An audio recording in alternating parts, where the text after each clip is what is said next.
Salut à tous, j'espère que vous allez bien. On est aujourd'hui le lundi 5 mai 2025, nouvelle vidéo sur les cryptos. Ça fait 12 jours les gars, quasi 2 semaines que je n'ai pas fait de vidéo. Et bon, on a eu un peu de mouvement. Il y a une dizaine de jours, on est repassé au-dessus du point pivot des 92 000, donc hyper intéressant. Là, on est vraiment sur un changement en fait de dynamique sur BTC, on est sur un changement de tendance sur BTC, donc c'est vraiment pertinent. Même si voilà, les 10 derniers jours là qui ont suivi étaient plutôt un peu mou. On a un petit peu monté, on a un petit peu redescendu. Vous allez voir qu'on peut faire un pullback comme on avait fait en 2021 sur le ruban de Monobile qui peut être juste parfait. On a aussi les marchés traditionnels qu'on regardait beaucoup et qui forment une très grosse corrélation avec BTC, enfin BTC qui est très corrélé à ces marchés-là.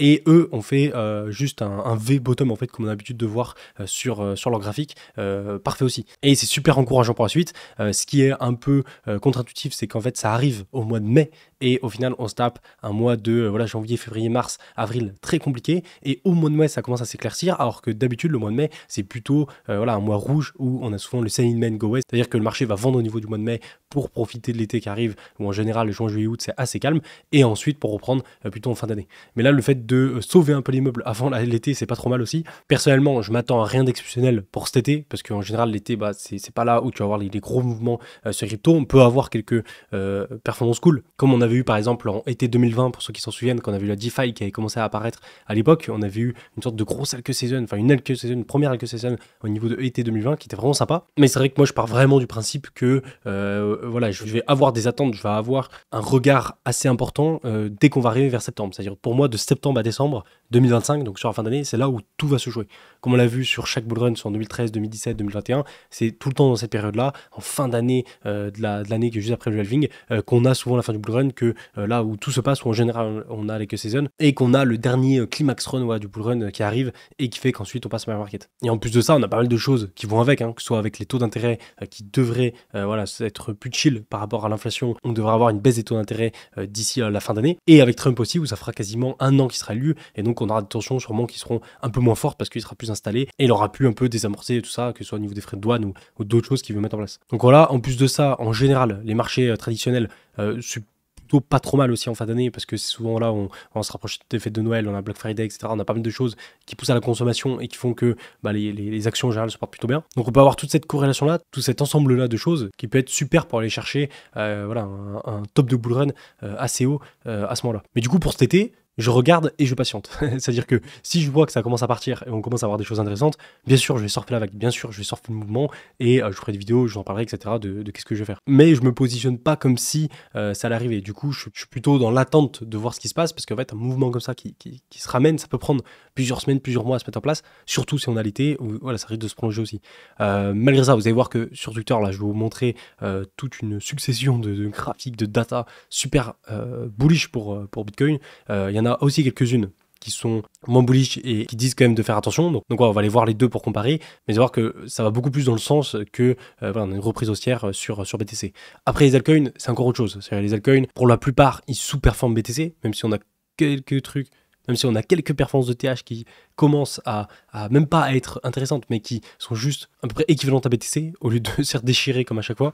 Et je vais vous montrer les deux en fait catalyseurs qu'il faut absolument regarder là pour les altcoins, pour savoir si voilà, il y a vraiment un mouvement de liquidité qui arrive sur les altcoins. Il y a vraiment deux choses, allez, trois choses vraiment à regarder qu'on va les voir ensemble, et qui pour l'instant ne sont pas encore arrivées. Donc quoi pour ça, au passage, pourquoi je suis sur Bubble Maps, parce que, enfin sur Crypto Bubbles, parce que Coin 360 ne marche pas. Bon, c'est bien aussi au final. Et je vous ai pas fait de vidéo pendant 12 jours les gars, parce que je suis parti en voyage, un voyage que j'ai déjà organisé depuis quelques mois à Tenerife en van. Les gars, j'ai pris un mini van avec ma copine, on a fait le tour de Tenerife en van, c'était trop cool.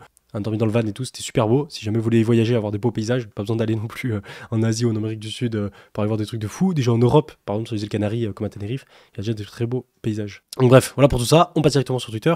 Alors on commence justement avec ces datas là que je vous parlais, et je voulais déjà commencer avec les ETF. Regardez les ETF comme c'est intéressant, vous voyez, on voit un peu l'entrée et la sortie des ETF. On voit que donc en jaune, en orange, donc c'est au niveau de Bitcoin, et en bleu c'est au niveau d'Ethereum. Donc on s'aperçoit clairement que Bitcoin il est largement au-dessus d'Ethereum au niveau des ETF. Et franchement les ETF sur Bitcoin ça a été un réel succès.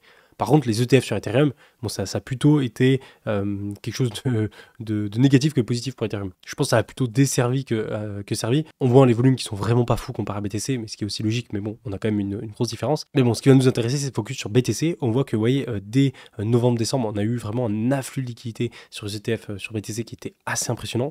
Ça s'est calmé complètement en janvier, ce qui a calmé aussi le marché. Derrière, on a eu 2 petites reprises haussières là au niveau de début février, mais ça n'a rien donné derrière parce qu'en fait, on a eu une continuité de cette baisse-là où on a eu de plus en plus de volumes d'ETF qui ont été vendus au lieu d'être achetés. Et on voit le pic qu'on a eu en mars qui est au final corrélé par rapport à la baisse du marché, qui est quand même assez balèze, hein, assez impressionnant. Et là, ce qui est intéressant, c'est que depuis, vous voyez, on a un peu de vente, un petit peu de reprise, mais c'est très léger. On est plus sur voilà, les derniers mois, sur plus de ventes que d'achats. Et là, enfin, ça s'est inversé avec la reprise haussière qu'on a eue, où on voit que, vous voyez, on a eu ici donc quasi 2 milliards d'entrées sur les ETF BTC, et c'est pas arrivé depuis janvier. Donc on a un mouvement, on a du mouvement qui arrive sur les ETF qui est quand même assez différent de ce qu'on a eu les derniers mois, où les derniers mois en fait c'était plus des mouvements de rebond sur BTC, à chaque fois on rebondissait, et en fait à chaque fois on avait des ventes d'ETF encore plus importantes. Et là enfin, vu qu'on a eu un retournement de structure, en fait ça s'inverse et on a plus d'entrées que de ventes pour une fois. Ça veut pas dire que c'est reparti directement, mais c'est encourageant le fait que les ETF repassent dans une dynamique d'achat que de vente. Ensuite, je vais regarder les whales, j'ai quelques graphes à vous passer par rapport aux whales. Donc toujours sur les ETF, ça c'est les ETF alors avec les différents fonds. Donc on a, je sais pas, Frankleton, Valkyrie, Van Eck, etc. Ils sont tous représentés avec une couleur, et plus en fait la couleur est grosse, plus c'est BlackRock, Grayscale, ceux qui ont le plus de BTC. Et on voit que, pareil, vous voyez, là on était depuis le top qu'on a eu ici, donc au niveau de BTC, vous voyez, on faisait que des rebonds de plus en plus bas, des rebonds, on était vraiment en tendance baissière de là jusqu'à là. Et on voit que l'inflow des ETF, les ETF étaient plutôt en vente. Et là, c'est la première fois que vous voyez, on a un réel rebond, pas comme on a eu ici à chaque fois où c'était des petits rebonds pour boum, à peine monter et redescendre derrière. Là, on a vraiment un rebond qui casse la dynamique là qu'on a depuis le plus haut là en février. Même si on n'est pas sur un ETH par rapport à l'entrée des ETF. Mais du coup, par rapport au graphe, c'est la même chose en fait. Tout simplement, il faut se dire que l'entrée des ETF, ça reproduit un peu l'analyse graphique qu'on a sur BTC. Donc, c'est-à-dire que quand on était dans des rebonds, dans une tendance baissière, on continuait cette sortie d'ETF. Au moment où on a commencé à faire un retournement de structure, donc comme on l'avait ici, et c'est ce que je vous ai parlé dans la dernière vidéo, où là, ce mouvement-là, c'est pas un mouvement de rebond, c'est un mouvement de retournement de structure. Par rapport au fait que, on passe au-dessus du ruban, il y a pas mal de choses qui allaient dans ce sens-là, où on faisait plus de plus bas, de plus en plus bas, mais cette fois-ci un plus haut que les précédents. Théorie de dos classique pour les retournements de structure. Ensuite, autre chose qui est intéressant, c'est au niveau des whales. Vous voyez là, j'ai ce graphe-là, donc par rapport aux adresses qui contiennent entre 1000 et 10 000 BTC, donc ça représente bien les whales sur Bitcoin. Il faut juste regarder donc, vous voyez, le mouvement en orange qu'on a ici et pas le graphique violet, ça je vais vous le montrer après, c'est autre chose. Et en gros, pareil, vous voyez, depuis donc décembre qu'on a eu ici, où on était sur le Bitcoin Price, alors il est moins représentatif, mais c'est après le top qu'on a eu ici au niveau de 108 000, et là, vous voyez, on est redescendu jusqu'à 74 000, et là, vous voyez, c'est inversé, au lieu de faire des rebonds, hop, on inverse la tendance. Et en gros, de nouveau, ce qui est intéressant, c'est que les whales, depuis le top qu'on a ici, jusqu'en bas ici, elles faisaient que vendre. Et elles ont commencé à accumuler un peu avant l'inversement de structure, et boum, vous voyez, une fois que les whales ont continué d'accumuler, en fait l'inversement de structure a suivi derrière. Enfin, le retournement de tendance a suivi derrière. Bon, et ce que je voulais vous montrer aussi, donc par rapport, vous voyez, aux petites barres violettes qu'on a ici, donc c'est plutôt ce graphe-là qui est un peu similaire, où on a l'évolution des adresses qui accumulent sur BTC. Donc en fait, ce qu'on a ici en violet, c'est uniquement les adresses qui achètent du BTC et ne le vendent pas. Donc c'est que les adresses qui achètent du BTC, mais ils ne les vendent pas. Et du coup là on voit ces adresses-là sur 30 jours, et on voit qu'elles ont accumulé près de 200 000 BTC, qui est vraiment pas mal. Et surtout, pareil que les indicateurs que je vous montrais avant, on était dans une tendance baissière depuis décembre-janvier ici, et du coup c'était assez stable. Alors ça vendait pas forcément, mais c'était assez stable, on n'était pas forcément baissier. Et là, boum, depuis l'inversement de tendance, pareil, on a explosé par rapport à ça. Et ça c'est intéressant, en fait, c'est vraiment intéressant parce que quand, si vous voulez, vous avez un rebond du cours, mais que vous avez tous les indicateurs comme les Waze que je vous montre ici, les ETF, etc., les inflows qui sont pas en accord avec le rebond et qui sont assez stables, qui montent légèrement, mais pas non plus énormément, et en fait ça veut juste dire que le rebond qu'on a là sur BTC a un bull trap en fait pour piéger un peu les boules, puis boum, se renforcer plus bas.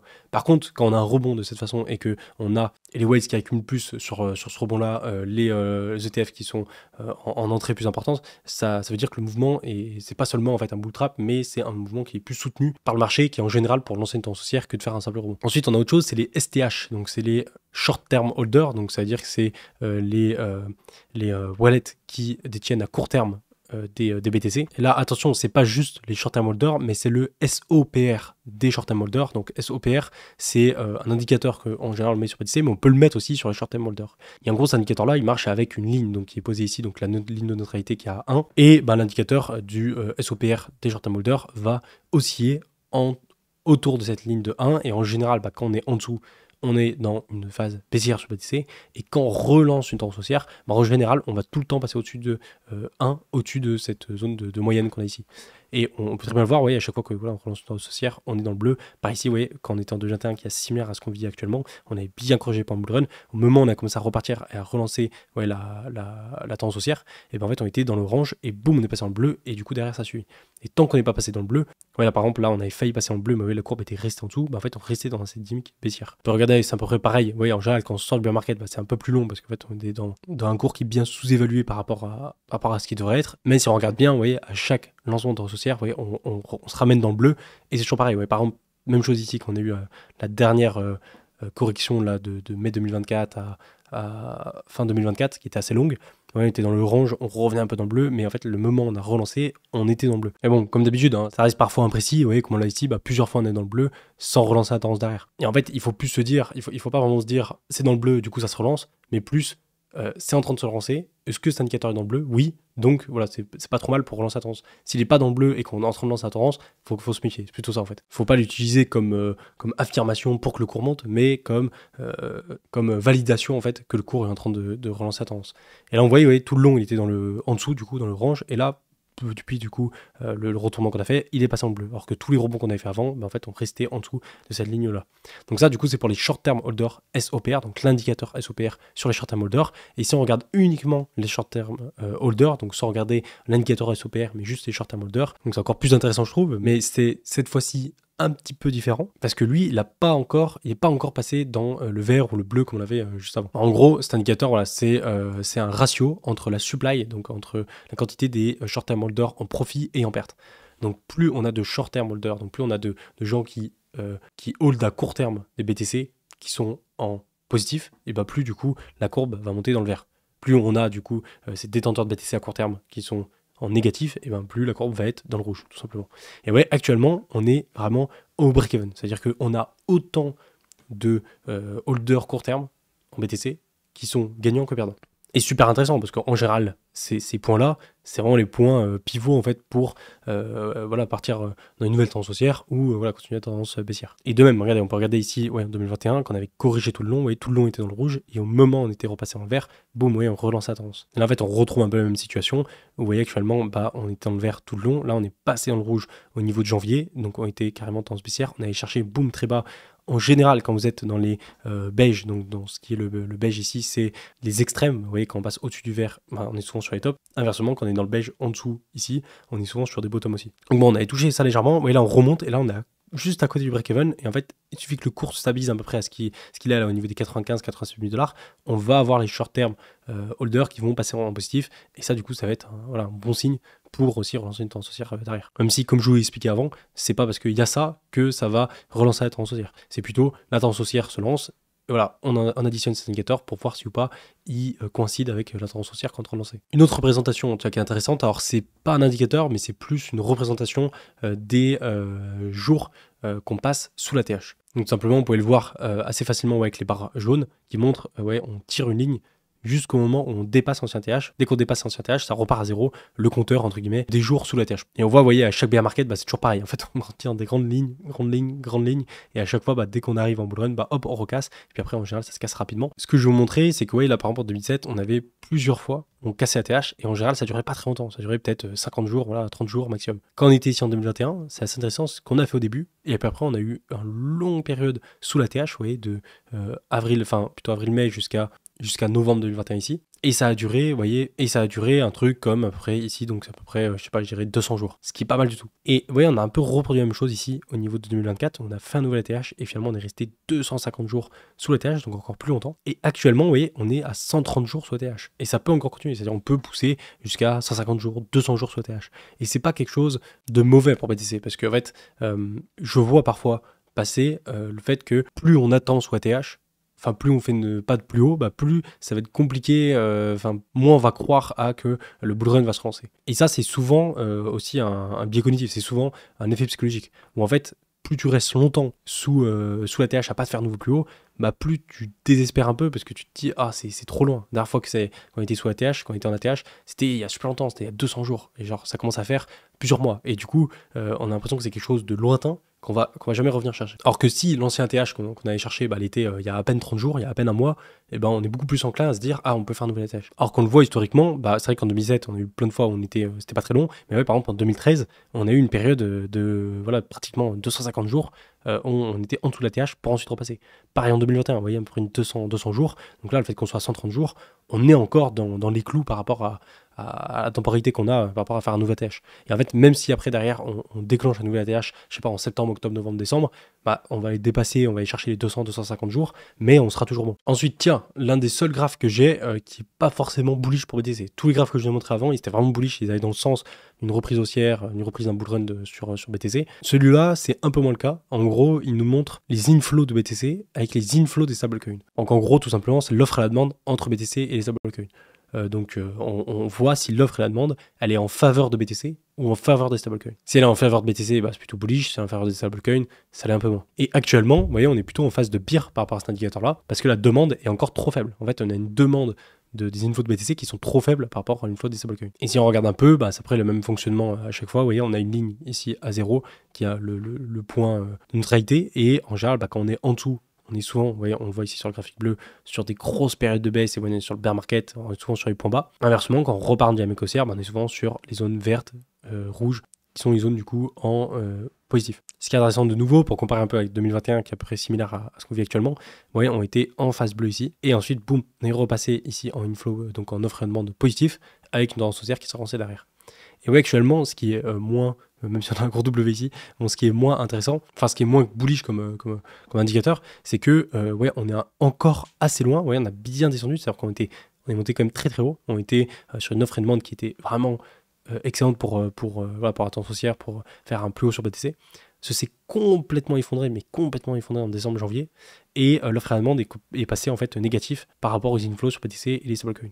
Et actuellement, en fait, on a de la peine à remonter, vous voyez. Et malgré le rebond qu'on a fait sur BTC, bah, le rebond qu'on a sur cet indicateur-là, il n'est pas non plus exceptionnel. Et attention, parce que là, j'étais en train de me tromper. Je pensais que voyez, le rebond s'est arrêté ici, mais en fait, non. Quand on regarde bien, il s'est arrêté un petit peu plus haut, il s'est arrêté ici. Donc, on est quand même un peu mieux que ce que j'espérais. Je pensais qu'on était là. En fait, non, on est ici. Donc, on a quand même eu un rebond, vous voyez, qui est assez proportionnel avec ce qu'on a eu ici. Mais en fait, le problème, c'est qu'on est tellement descendu bas que revenir juste au niveau 0, au niveau de neutralité qu'on a ici, bah, il faut encore pousser peut-être aux 100 000, 105 000 $ pour que ce soit le cas. Donc il faut attendre. Et le truc, vous voyez, c'est que sur la plupart des autres indicateurs que je vous montre avant, bah, on est au-dessus de cette zone de neutralité et on est passé en positif. Ce qui est pour l'instant pas le cas là-dessus. Donc là, pour lui, il y a une dernière chose aussi que je peux vous montrer, alors qu'il n'est pas un indicateur bullish ou bearish, mais qui est plutôt une zone intéressante à regarder pour un futur bottom de bear market. Et ça, c'est un indicateur que je regarde assez souvent, qui est vraiment intéressant. Enfin, surtout quand on est en marche baissier. C'est le AVIV ratio indicateur. Alors, en gros, il y a deux choses à regarder. Donc déjà, vous voyez, c'est le prix moyen qu'on a sur BTC ici, qui est représenté. Et le AVIV qui est ici, donc l'indicateur qui est l'oscillateur qui est juste ici en dessous, qui nous montre les phases de, en général, bottom et de top. Bon, tout simplement, en fait, c'est moyennes ici qui sont après similaires à ce que je montré avant, ou différents niveaux. Ouais, on a la zone neutre ici en noir, puis quand on passe en dessous, dans la zone bleue et verte, on est en général sur des niveaux très survendus, en fait, sous-évalués, et qui sont en général les zones de bottom. On le voit ici, vous voyez, en bleu en 2015 au niveau du bottom, pareil ici en 2018 au niveau du bottom, vous voyez, on revenait ici, pareil ici en 2022 pour FTX, où on était en zone de bottom, aussi avec cet indicateur qui est représenté ici sur le cours. Donc ça marchait plutôt bien. Inversement, pareil au niveau des tops, vous voyez, qui sont surévalués. Alors, c'est la même chose, vous voyez, des fois on part ici, on a un top là, et en fait là on aurait pu avoir le top de nos bull run et partir en bear market. Finalement le top était encore plus haut que ça. Et vous voyez là pareil, le top, voilà, très très haut. Même chose ici en 2021, vous voyez, on allait chercher, boum, 3 tops ici, assez haut en mai, et qu'on n'est même pas venu chercher ici en novembre 2021. Et ce qui est intéressant, c'est qu'un indicateur, vous voyez, il est monté 2 fois au même niveau, que ce soit ici au niveau de début 2024 et au niveau de fin 2024 ici quand on était en décembre 2024 et qu'on a fait notre ATH à 108 000 $. Et depuis, vous voyez, cet indicateur il est pas mal redescendu, il est pratiquement au même niveau que la zone neutre. Et vous voyez, on n'a pas eu d'oscillateur là qui est monté au-dessus de la zone rouge qui est en général la zone de top. Donc c'est plutôt encourageant pour avoir, vous voyez, une dernière grosse jambe haussière qui fait que on va aller chercher cette zone de top en rouge ici. Le deuxième indicateur du coup qui est intéressant par rapport à ça, c'est le prix moyen qu'on a sur BTC. Donc en gros, il est juste collé par rapport à BTC et en fait il essaye de réduire un peu totalement la volatilité qu'on a sur BTC pour faire un prix moyen entre ces pics plus hauts et ces pics plus bas. Et du coup, il suit un peu la tendance de fond de BTC, mais sans trop être volatile, vous voyez. Et donc actuellement, on est au-dessus, ce qui est logique. Vous voyez, quand on est en bull run, on est tout le long au-dessus, et au moment, vous voyez, on passe en dessous, c'est en général qu'on est bien installé en bear market. Le problème de cet indicateur, comme d'hab, c'est, vous voyez, quand on passe en dessous, bon, c'est déjà un peu trop tard, parce que ouais, le top était à 70 000, et là on passe en dessous, on est genre à 30 000, un truc comme ça. Mais en général, voilà, quand on tient cet indicateur, quand on tient ce prix moyen-là, on est toujours en bull run, et quand on passe en dessous, boum, on passe clairement en bear market. Ouais, c'était le cas ici en 2017, on était tout le long au-dessus, quand on est passé en dessous, boum, bear market. Pareil ici en 2021, ouais, tout le long au-dessus, on a fait une grosse correction, on a failli passer en dessous, mais on l'a tenu et on est reparti en bull run. Et c'est ici que quand on est passé en dessous, bah hop, on est passé en bear market. Et là, vous voyez, du coup, depuis 2023, on est au-dessus, donc là, on est clairement au-dessus. Et actuellement, ce niveau-là, il est à 64 800 $.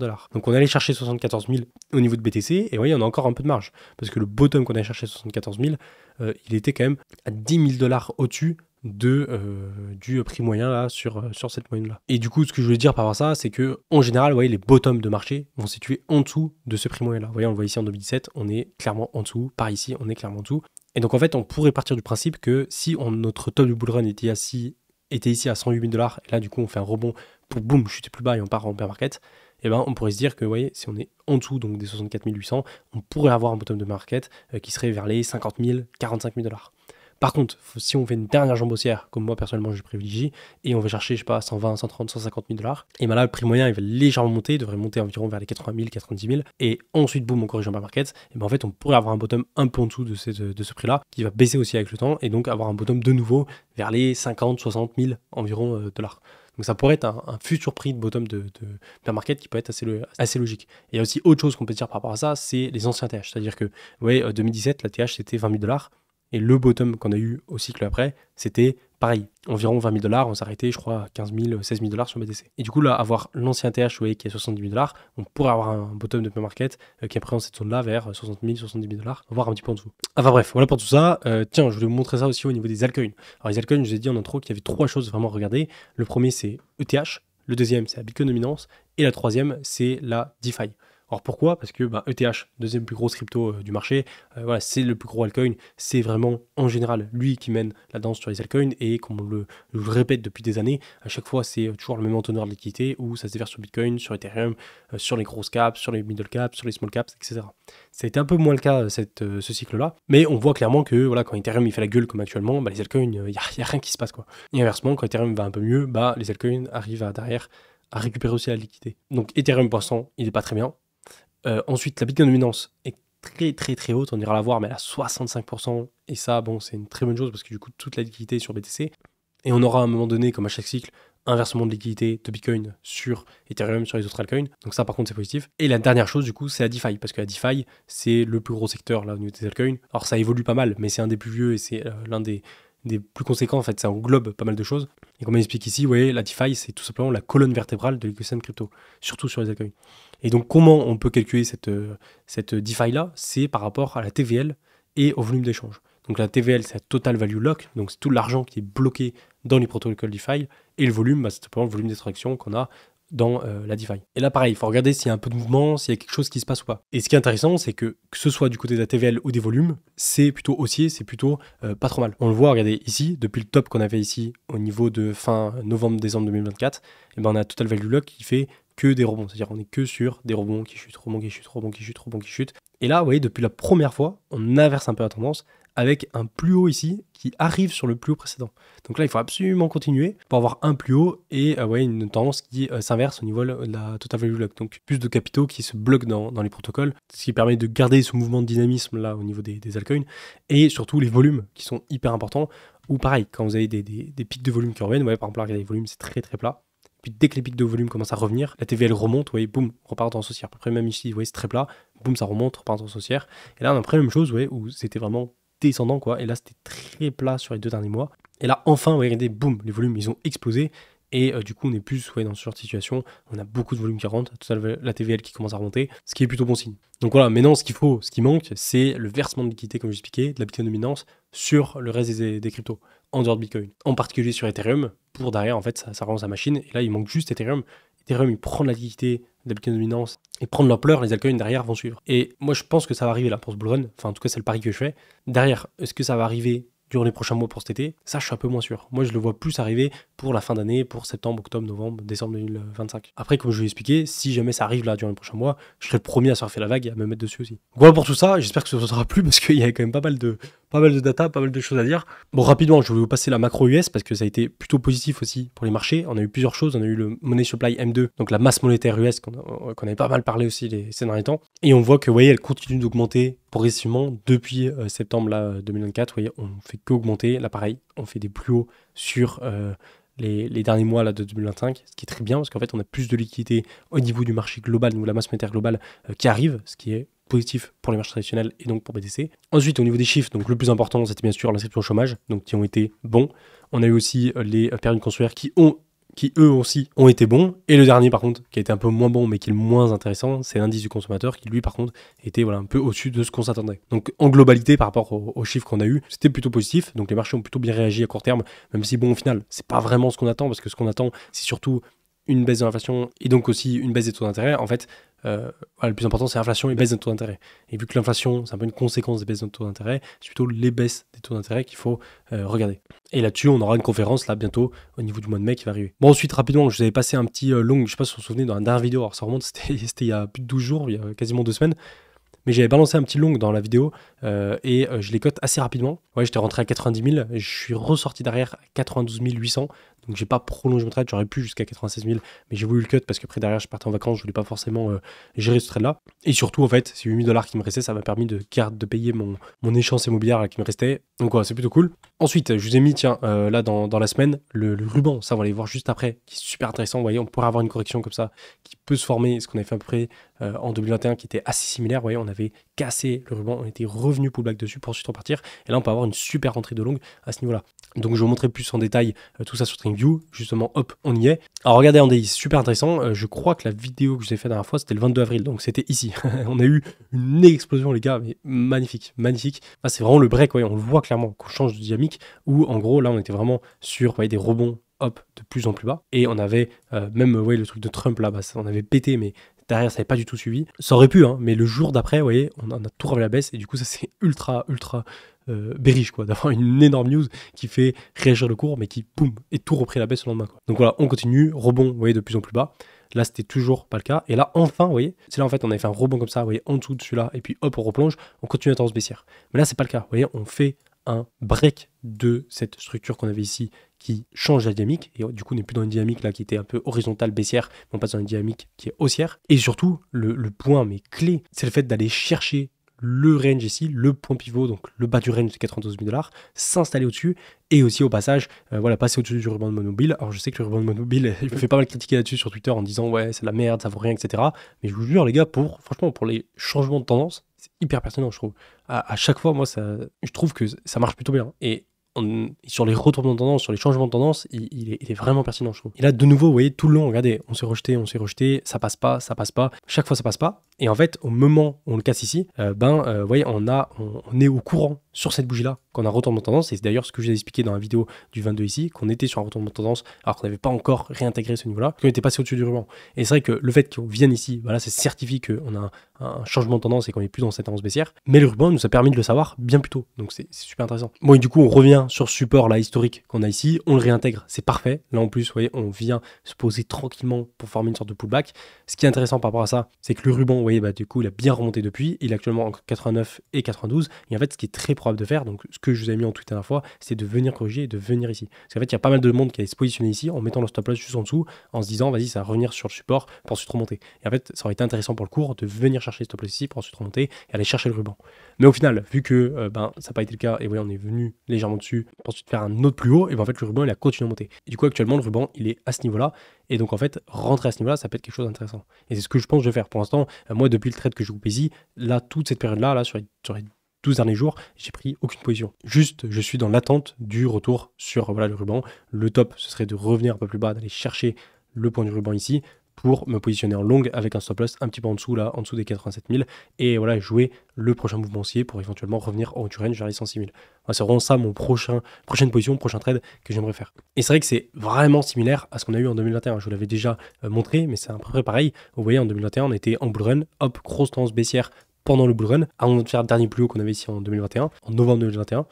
Et en fait, qu'est-ce qui s'est passé? Tout le long, vous voyez, pareil, on se faisait rejeter, rejeter. Et au moment où on a cassé le ruban, vous voyez, hop, on inverse la tendance. Et en fait, il y a beaucoup de gens à ce moment-là, je me souviens à cette époque, qui attendaient, vous voyez, de passer au-dessus de ce mouvement-là. Donc, qui se disaient, bon, là, c'est intéressant parce qu'on fait un plus haut, ici plus haut que le précédent, mais bon, on était encore dubitatif, et c'est au moment où on est revenu ici, où là, les gens étaient, ok, là, on repart en tendance haussière, on a un inversement de tendance. Ce que moi, avec cet indicateur, j'étais déjà sur le fait qu'on était en inversement de tendance, à ce moment-là, on a commencé à break, voilà, ce ruban ici, donc bien plus tôt. Et ouais, ce qui est intéressant ici, c'est qu'on a break ici, et en fait, on est revenu, donc, tester dessus, pour ensuite, boum, relancer tout le long, vous voyez. Et du coup, c'est assez similaire à ce qu'on vit actuellement, j'ai l'impression, vous voyez, pareil, on se rejeté, on casse, et le but serait de revenir dessus pour boum, relancer la dynamique derrière. Donc bref, ça c'est pour le daily. Pour le weekly, regardez ça, c'est hyper pertinent aussi. Je l'avais passé dans les dernières vidéos, mais vous voyez, on avait la combinaison là, des trois qui était assez ouf, où en gros on a le ruban, vous voyez, en weekly qui tient depuis le début du bull run, vous voyez, où à chaque fois, vous voyez, on vient s'appuyer dessus, mais clôture daily, weekly plutôt tiennent. Là pareil, c'était le niveau des 74 000 qui était vraiment le niveau critique à pas passer en dessous, parce que si on passait en dessous du ruban, là c'était compliqué en weekly. Finalement, on a pu poser la clôture weekly dedans, hop, se relancer. Au niveau du RSI, c'est parfait parce que vous voyez, à chaque fois, on vient chercher, hop, les zones de 45 ici en weekly. Là, on avait en plus un joli W, hop, à aller chercher. On se relance et au niveau du MACD, même chose, vous voyez, on décroise tout le long, on cross bullish ici, on décroise tout le long, on cross bullish ici, pareil, on décroise ici, et là, pareil, on cross bullish à cet endroit-là. Proche de la zone de neutralité pour derrière, hop, relancer une dernière jambe haussière et voilà, former un truc comme ça. Donc c'est vrai que pour l'instant, c'est plutôt bien parti en weekly et même en daily, c'est pas trop mal. Si en daily, là, on vient corriger sur le banc que je vous expliquais, ce serait parfait. Donc voilà, moi j'attends ça. Après, le truc le plus important, voilà, c'est les marches traditionnelles. Hein. Et si là, on a réussi à se relancer comme ça sur Bitcoin, il n'y a pas photo, c'est grâce aussi aux marchés traditionnels. On a une corrélation qui a été super positive. Vous voyez, on a eu un peu plus de temps. Je crois que Bitcoin était déjà parti un petit peu à l'avance. Vous voyez, à ce moment-là, au niveau du 23 avril, alors que les marchés tradis étaient encore un peu dans la difficulté. Et puis derrière, voilà, ça a bien suivi. Donc super intéressant, vous voyez, quand on dézoome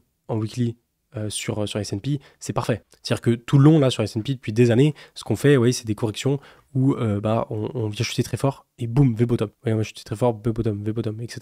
Et c'est souvent ça. Par contre, au moment où, vous voyez, on vient faire un plus haut et boum, on redescend plus bas que le plus bas qu'on a ici, on part dans une tendance baissière qui peut durer assez longtemps. Mais là, du coup, tout le long, vous voyez, on continue à faire des sortes de V-bottom comme ça. Et là, de nouveau, vous voyez, on est dans ce même schéma, même si c'est pas encore gagné. Je vais vous montrer pourquoi, vous voyez, où on vient corriger très fort. Et là, boum, V-bottom. Et le but, vous voyez, c'est de relancer de cette façon. Ça peut prendre un peu de temps, hein, tout l'été, logiquement. Et le temps de revenir ici, on pourrait être en septembre. Ce qui coïncide très bien avec ce que je vous expliquais par rapport à la reprise haussière là pour la fin d'année. Donc le Nasdaq, c'est la même chose. Mais du coup, ce que je voulais vous montrer, pourquoi c'est pas encore gagné complètement, parce que pour que ce soit gagné par rapport à ça, il faut vraiment faire un plus haut, vous voyez, pour que la tendance haussière reste haussière. Et tant qu'on est en dessous ici, même si on a cassé des niveaux intéressants en daily, on peut rester, vous voyez, dans ce truc-là où on vient descendre fort, on fait un rebond, en pensant que ça y est, c'est reparti, et finalement, boum, on se replonge beaucoup plus bas. Donc vous voyez, un truc comme ça, paf. Et en fait, à chaque niveau en daily qu'on repasse en dessus des plus hauts ici, à chaque fois, c'est de plus intéressant, c'est de plus en plus intéressant pour valider ce V-bottom. Bon, et ça aussi, ça dépend forcément de tout ce qui est macroéconomie, de tout ce qui est géopolitique, tout ça, et de tout ce qui est aussi décision de Trump. Si on a un Trump qui veut continuer à accentuer ses frais de douane, à rendre les échanges internationaux compliqués, ça va pas aider pour les marchés. Et ça, malheureusement, c'est quelque chose qu'on peut pas vraiment anticiper parce qu'on n'est pas dans la tête de Trump. Bon, la dernière chose que je vais vous montrer, c'est les altcoins. Vous voyez, regardez la Bitcoin dominance qui est hyper haute. On est à 65%. On se rapproche quasi des plus hauts qu'on avait ici, des 73% au niveau 2021. Bon, on a les altcoins du coup qui continuent à perdre la capitalisation face à BTC, mais l'avantage, c'est que quand ça se retournait, on va avoir beaucoup plus de liquidité qui va se verser sur les altcoins que si on avait retourné quand on était à 60%. Et là, les altcoins, en réalité, il suffit de peu, parce que, je vais vous expliquer les 3 points à regarder. C'était le secteur de la DeFi, qui lui se reprend pas trop mal pour l'instant. La Bitcoin dominance, qui est très haute et qui peut à tout moment basculer et verser toute la liquidité. Et le dernier, c'est Ethereum. Et en fait, ça va un peu ensemble. C'est-à-dire que la Bitcoin dominance va se retourner, on aura pas mal de liquidités qui vont se verser sur Ethereum et ensuite sur les autres altcoins. Bon, et justement, sur les altcoins, on peut aller voir quelques tokens intéressants. On a le BMT de Bubble Maps, vous voyez, qui avait bien explosé au listing. J'avais vendu une partie de mes tokens derrière. ça a bien rechuté, on a stabilisé à peu près au niveau du listing, donc c'est pas trop dégueu, et on a pu relancer avec un petit break ici, petite tendance haussière, donc c'est intéressant. On a Cookie aussi qui est pas trop mal, alors lui il a vraiment une zone historique de résistance qu'on a pu repasser au-dessus, vous voyez, où on avait eu dès le listing, donc au niveau de juin 2024, qu'on avait galéré un petit peu à passer à ce niveau-là avant, boum, le gros pump, et derrière, vous voyez, on était revenu à se positionner dessus avant de bam casser, et là ça commence à être critique ce niveau-là parce que on repasse en dessous de ce niveau important. Et là, vous voyez, de nouveau, Cookie, on est un peu comme sur BTC. On n'est pas sur un simple rebond là comme on avait les dernières semaines, derniers mois. Et ouais, on est plus sur, boum, une réintégration de son support qui est important. Et là, c'est parfait parce qu'on passe au-dessus. Le top serait voilà, de corriger comme factuellement, de faire un pullback, puis hop, de repartir derrière. Donc très intéressant. On a Huntling, tiens, qui est pas trop mal aussi. Donc, bon, lui, il est assez dur. J'avais essayé plusieurs fois de le trader et plusieurs fois ça jouait de peu parce qu'en fait, j'essaie de rentrer en futurs, mais à chaque fois, je me faisais sortir, vous voyez, juste avant que ça pète. Mais lui, pareil, vous voyez, lui, pareil, vous voyez, il a vraiment un fonctionnement où il est à plat, il pète. Et après, il est à plat, il pète. Et la même chose, vous voyez, il est à plat et boum, il a pété. On verra, pareil, il y en a et certains, ils voient une épaule, tête épaule, donc à voir. Pour ça, il n'est pas encore formé complètement. Un autre qui est très intéressant, c'est le BGB de Bitget. Alors lui, t'as l'impression, il connaît jamais la baisse, il connaît pas la tendance baissière. Oui, depuis. Et lui, je suis trop content parce que la première fois que j'en ai acheté, je l'avais dit sur Twitter et sur YouTube. À l'époque, c'était en décembre 2022 quand on était ici. Et du coup, bon, j'ai tout revendu mes BGB, mais j'avais fait un gros x40. Je m'étais régalé. Mais derrière, lui, pareil, toujours pareil. Vous voyez, on a une structure haussière qui se forme, boum, ça pète. Structure haussière, boum, ça pète. Structure haussière, boum, ça pète. Pour l'instant, on n'y est pas encore. C'est-à-dire que là, il va falloir vraiment, vous voyez, donc là, poser le bottom, commencer à faire un truc comme ça pour former une structure de cette façon et là boum, péter. Mais si on a la même structure qui se reproduit qu'on a eu ici, vous inquiétez pas, je serai le premier à me positionner à cet endroit-là. Bon, on aura le temps, hein, d'ici là, on peut attendre plusieurs mois je pense. Mais ce qui est intéressant et ce qu'on avait vu ensemble déjà, c'était les retracements des Fibos. On avait plusieurs retracements des Fibos qui revenaient entre les 0,38,2 et les 0,78 et on avait mis plusieurs zones en daily par rapport au niveau qu'on avait sur lequel on s'est arrêté en daily. Vous pouvez mettre sur BGB et là en fait on a atteint le premier niveau et je pense que ça pourrait être la zone de bottom. Surtout que par rapport au fait, vous voyez, c'est de nouveau la zone entre les 0,382 et les 0,78 qui est à chaque fois en fait la zone qu'on est venu chercher en bottom sur BGB. Donc voilà, c'est intéressant. Et ETH, vous voyez, ETH c'est un peu mieux. Et encore je pèse mes mots, mais c'est légèrement un peu mieux parce que il sous-performe pas BTC. Actuellement, là, sur les derniers jours, on n'est pas sur une sous-performance de TH face à BTC, mais plus sur à peu près un équivalent, où TH gagne et perd à peu près la même chose que BTC. Mais on a encore du chemin, on a encore énormément de chemin, parce que vous voyez, ils sont pas du tout la même structure que BTC. C'est-à-dire que BTC, il a vraiment une structure où il était baissier, et là, boum, on a eu un inversement de tendance, et on est ici. Ethereum, lui, c'est pas du tout ça, quoi. C'est vraiment pas du tout ça. On est vraiment sur des rebonds de plus en plus bas, on est vraiment sur une tendance baissière. Et là, pour l'instant, ce qu'on a ici, c'est pas du tout suffisant pour avoir un retournement de tendance comme on l'a sur BTC. Il faut encore plus, il faut faire un nouveau plus haut par rapport à lui et avoir du volume, etc. Mais pour ça, du coup, il n'y aura pas d'autre choix que de superformer BTC. Et on le voit au niveau de ETH BTC, on n'a jamais été aussi bas. Regardez ça, depuis le bottom ici de février 2020, on est aussi bas, les gars, que ce qu'on a eu en 2020. Non mais c'est abusé. Alors, on est aussi bas qu'il y a 4-5 ans. Quoi. Je ne sais pas si vous vous rendez compte. Et il y a une autre stat qui est complètement folle, c'est si on vient chercher la dominance d'Ethereum par rapport à BTC qu'on avait en 2017, on est à 726%. Et à 2021, on est à 354%. Donc ça veut dire qu'on peut aller chercher genre un x4, x8, même plus que ça, juste par rapport au fait que Ethereum récupère sa dominance par rapport à BTC. C'est une dinguerie. Et bon, c'est assez intéressant. Beaucoup voient Ethereum mort par rapport à ce qu'il nous fait actuellement. Faut pas oublier que faut dézoomer et ce qui se passe actuellement sur Ethereum, c'est vraiment le cas depuis quelques mois et en réalité 3 mois sur un projet qui existe depuis des années, sur quasiment 10 ans, c'est pas grand chose. Et forcément un projet, il y a un moment il a des hauts, des bas et là actuellement Ethereum en fait ils font pas mal de choix qui vont plutôt dans le sens pour développer Ethereum à long terme que à court terme. Et du coup, ce qui fait que les holders à court terme, ils le vendent à fond parce qu'ils sont moins intéressés. Mais derrière, les choix que font Ethereum pour développer sa blockchain, ils sont plutôt bons, je trouve, pour le long terme. Et je vous conseille d'ailleurs d'aller voir la vidéo d'Ethereum, pas d'Ethereum, mais de Asher par rapport à ça, qui explique plutôt bien. Donc bon, à voir. Moi, personnellement, j'ai pas forcément Ethereum de côté parce que je les ai vendus en spot et puis surtout en trade, je m'étais fait sortir de mon gros trade là en février. Mais c'est vrai qu'Ethereum, c'est vraiment c'est à double tranchant. C'est-à-dire que s'il sous-performe comme il le fait actuellement, c'est un peu catastrophique parce que beaucoup de gens, la plupart des gens ont un gros bac sur Ethereum, sont positionnés sur Ethereum, donc déjà ils sont perdants là-dessus. Et surtout, la deuxième chose, c'est que tant qu'Ethereum ne performe pas, les autres altcoins, ils restent un peu à zéro, quoi. Ils restent très très bas. Et inversement, l'autre côté qui peut être super positif, c'est que si Ethereum repart et récupère toute cette dominance-là, la plupart des gens qui ont un gros bac d'Ethereum, ils vont se régaler parce que Ethereum va reprendre toute cette dominance-là. et surtout derrière, bah, en fait, ça va permettre aux autres altcoins aussi de se lancer. Donc bref, c'est assez complexe. Le dernier altcoin que je vais voir, c'est ATR, qui est super intéressant. D'ailleurs, en weekly, un peu la structure qu'il a, mais surtout en daily. Voyez ça en daily. Alors, ça fait longtemps ATR que je vous en parle. ATR, ça fait depuis 2022, quoi. 2022 depuis l'ICO, ensuite au début ils étaient sur BSC je crois, ensuite ils sont passés du coup sur Solana. Quand il y a eu le swap de Solana là en 2024, je vous en avais reparlé, derrière on a fait une performance, mais du moment où je vous en parlais juste après, je crois on a fait genre x60, x70, c'était n'importe quoi. Derrière on a complètement recraché. Et là, on s'est relancé sur décembre 2024, on a failli retourner à la TH. Et ça, c'est super intéressant parce que quand on a un altcoin comme ça qui arrive à autant performer là, alors qu'on n'avait même pas d'Elco Season, c'est-à-dire que si on a réellement une Elco Season qui arrive, bah, il va vraiment faire une très belle performance. Parce qu'en fait, c'était l'un des premiers tokens à bien performer, alors que le marché n'était pas forcément en faveur des altcoins. Alors quand le marché va être en faveur des altcoins, il va vraiment performer. Bon, et ATR, du coup, moi de mon côté, j'avais pas mal accumulé. Franchement, toutes ces zones-là, j'avais pas mal accumulé. Derrière, j'avais continué à accumuler durant la montée ici, ce que j'aurais pas dû vraiment faire parce que derrière, bah, c'est pas mal cassé la gueule. J'ai pas mal holdé, j'en ai vendu un petit peu ici parce que j'ai pas le choix, je devais payer des échéances immobilières, donc j'avais pas le choix de vendre ce bag là, même si c'est un tout petit pourcentage de mes ATR globales. Et derrière un peu le somme parce que du coup bon, il est remonté. Personnellement, si j'ai des liquidités disponibles, c'est l'un des rares tokens que je vais recharger. Pour l'instant c'est pas le cas, mais dès à peu près juin-juillet, je devrais avoir des liquidités qui devraient revenir et je pense que si le cours est de nouveau pas trop, je rechargerai sur ATR. Et ouais, ce qui est intéressant, c'est qu'il se bataille encore avec sa zone là historique depuis 2024, où vous voyez, il avait formé un premier top ici, on était revenus, on s'était fait rejeter, on n'avait plus le passer, et après ouais, on avait de nouveau bataillé, on était resté dedans, et là on était passé en dessous, et là de nouveau du coup on revient dessus. C'est un peu la même chose que ce qu'on a sur Cookie au final. Et du coup de nouveau là, c'est un point pivot qui va être intéressant. Si on peut se positionner, enfin se poser au-dessus de ce niveau-là, c'est aussi un signe intéressant de reprise haussière sur ATR. Et aussi ATR, je sais pas si vous avez vu rapidement, mais j'ai participé pour acheter une de leurs Rolex. Ils mettent en place la possibilité d'acheter des œuvres d'art. Enfin, que ce soit de l'art, il y a des objets de luxe comme, je sais pas, il y a de l'or, il y a des montres, des Rolex, etc. Et du coup, j'ai participé et en fait, je pouvais poser 135 000 ATR. Donc, ça représentait peut-être, je crois, 3-4 000 $. Et derrière, on était 11 participants et en fait, il y avait un tirage au sort sur les 11 participants. Et du coup, celui qui était tiré au sort gagnait la montre. Et en fait, ça te permet d'avoir des montres à genre 40% moins cher du marché. Mais c'est abusé. C'est-à-dire que par exemple, tu as une montre qui va valoir 10 000 $, et ATR, ils vont te la sortir à 6 000 $. Et tu vas pouvoir l'acheter à 6 000 $. Par contre, bon, il faut te tirer au sort sur 10-20 personnes qui participent. Donc voilà, du coup, vous voyez, je ne l'ai pas eu. C'est Flexer qui l'a gagné, mais bon, je ne l'ai pas gagné.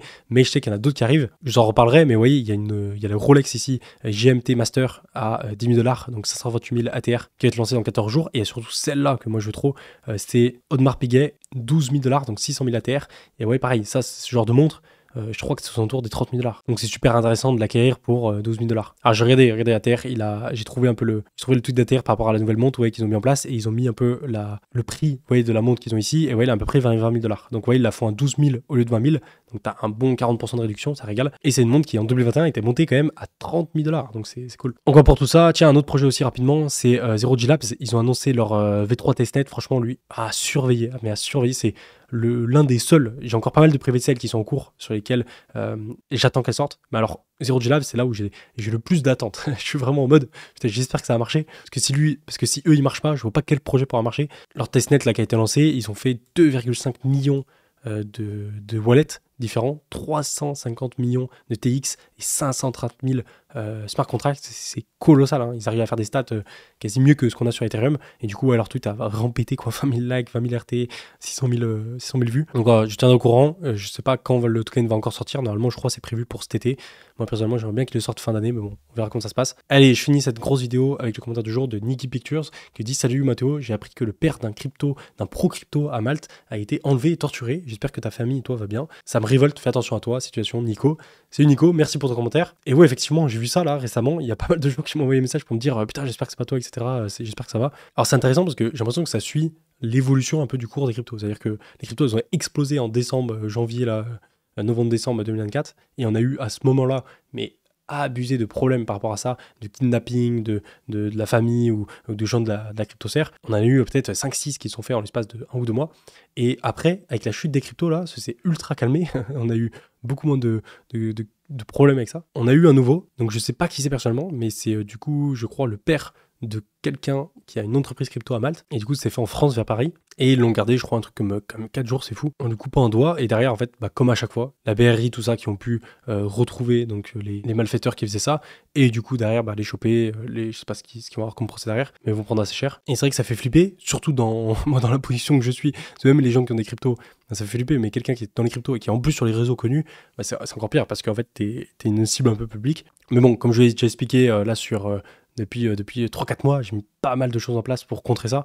Au niveau de sécurité, déjà juste au niveau de mes wallets, j'ai tout en multisig. Ça veut dire que si je veux débloquer des cryptos, je peux pas le faire comme ça. Je peux pas le faire en 24 heures, je peux pas débloquer des cryptos aussi facilement. Donc ça ralentit vraiment le processus par rapport à ça. Ensuite, derrière, que ce soit pour moi ou ma famille, on a mis pas mal de choses en place au niveau de la sécurité, mais plus dans la vie de tous les jours pour éviter ce genre de problème. Et le dernier truc qui est important, mais c'est la discrétion. Rester plutôt discret par rapport au montant des cryptos, etc.